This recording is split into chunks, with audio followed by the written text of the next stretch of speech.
Maayong hapon no, niataron sa usa ka rehabilitation sa dalan sa Sitio Bilayong. Sukad gahapon hangtod karon no. So atong gi-estimate nga mo dangat ni og sobra kilometro ang total rehabilitation karon kay giwiden.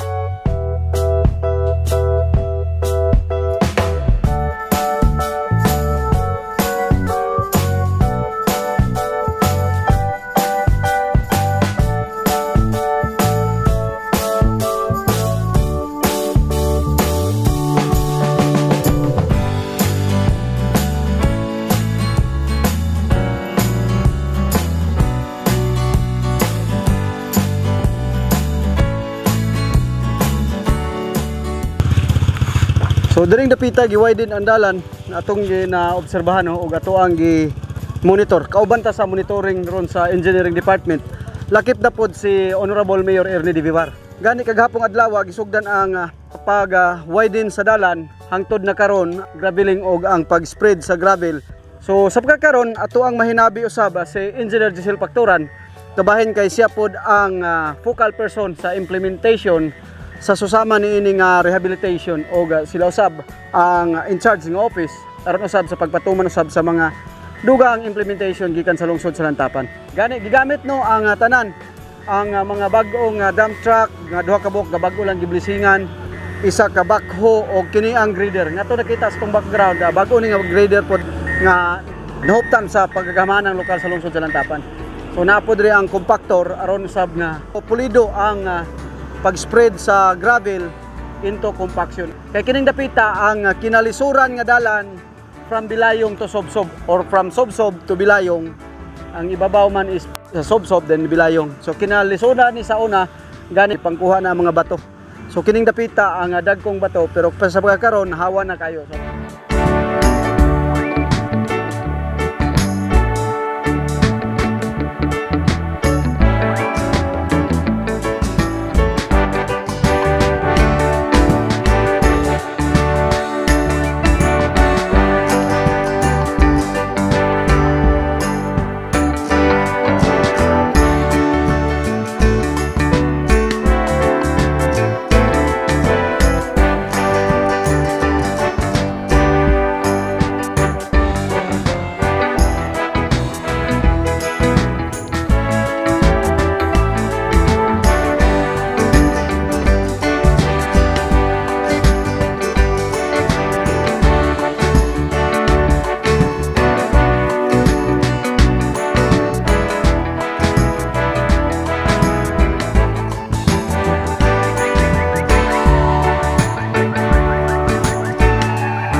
Maayong adlaw sa tanan. Niata karon diri sa Sitio Sobsob, Bilayong to Sentro Bugkaon.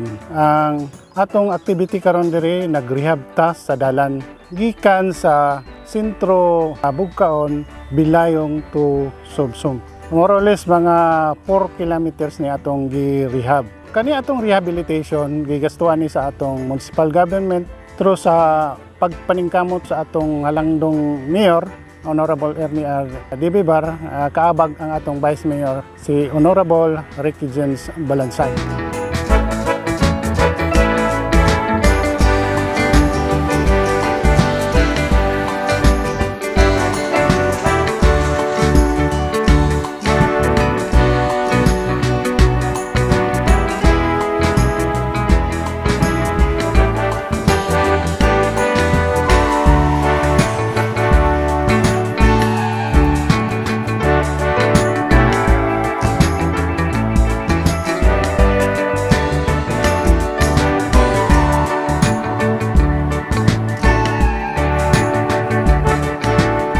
atong gihimo diri karon, gi-widen nato ang dalan. So from 5 meters to 10 meters.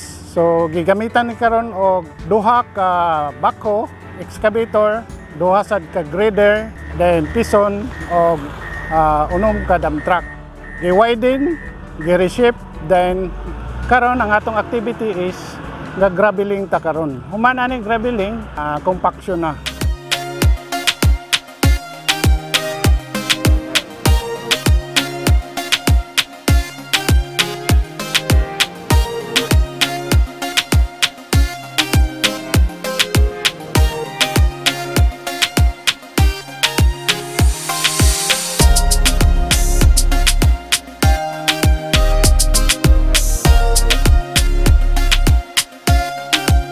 Kaning dalana, gamulo gyud ang mga tao diri tungod kay batuon nga dalan, unya gamay pagyud mga lumalabay diri motorista, gamulo tungod kay labi na og ting-ulan, galisod gyud sila og subida. Og labi na gyud daghan kay gaagi diri tungod kay diri sa ibabaw na ang packing house sa Dol. So daghan kayong trabahante diri nga gaagi dahil naa eskwelahan diri sa Subsob.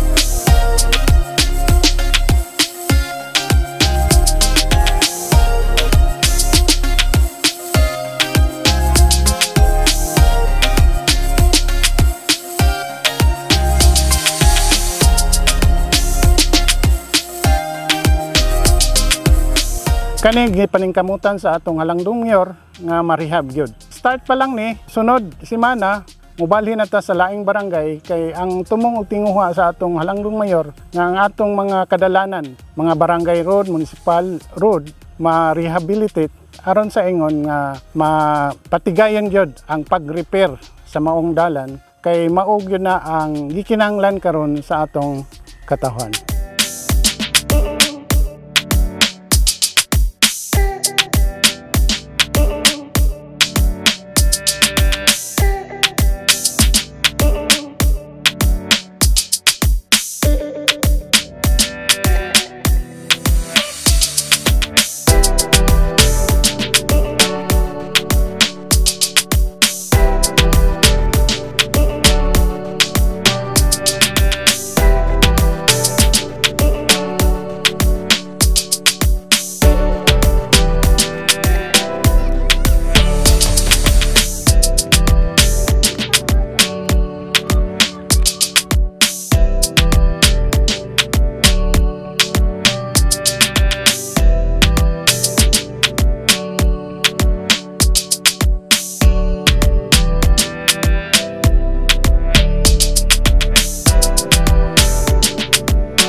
Kagawad Ruba mo nag-assist na mo diri og niya pud taon ko diri nagkauban-uban gyapon nilang mayor. Dako gikay na kong pasalamat kay makita magid nato gwapo na gid itong dalan. Atong mayor tong suportahan kay mo ni dako nga makatabang na tay mga problema. Sa unang panahon tinuod lang mura ra ning yatig agiangan kangga pero karon perting dakoan. Pwede na ba kuha na sa helicopter? Kay dako na kay itong dalan. Gwapo na kayo ang pagdagan sa mga sakyanan nga niya karon dinhi mangagi paingon sa atong barangay Bugkaon gikan sa Subsob. Perte na gyud gwapo. Ako isip usa ka purok leader, nagpasalamat kog dako sa atong mayor. Nga wa gid ko niya pasagdi in taon sa akong mga yangungo. Makita magid nato mga guys.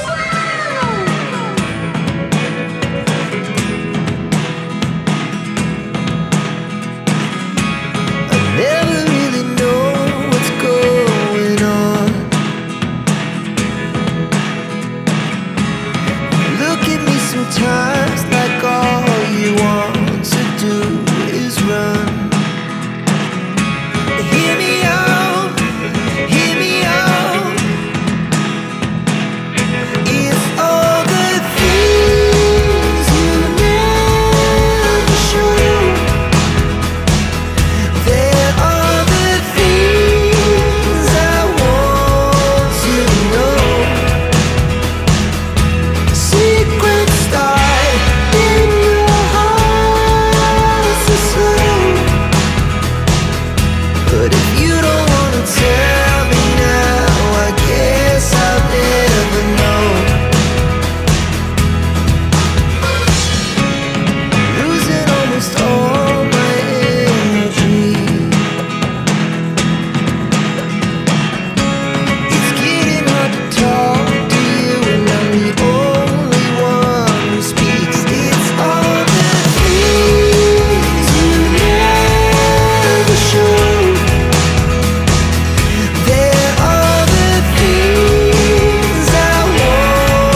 Daghan kayong salamat, Kusbon ko. Daghan kayong salamat.